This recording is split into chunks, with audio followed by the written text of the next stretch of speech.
Hey there, what's up? In this video, I'll give you a quick guide on how you can reset Truist password. So the first thing that you will have to do is of course open your Truist bank app or the website, and then what you will have to do is click sign in, and then you will look for reset password, which is right here. So go ahead and click that, and wait for it to load.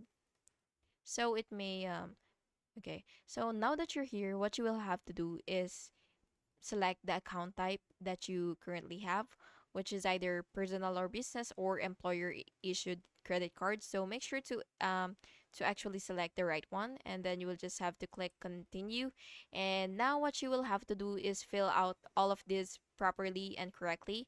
So of course the email address that is associated with your account, and the last digits of your SSN, EIN or ITIN, and then your user ID, and then you will just have to click continue, and you may verify your identity using your OTP, security questions, or phone verification. So it really depends on what they ask you to do.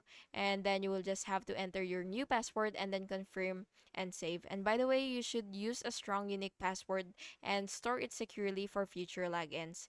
And that's it. Thank you so much for watching this video, and I really hope you found it helpful. And if you did, please make sure to like and subscribe for more videos like this. Thank you, and have an awesome day.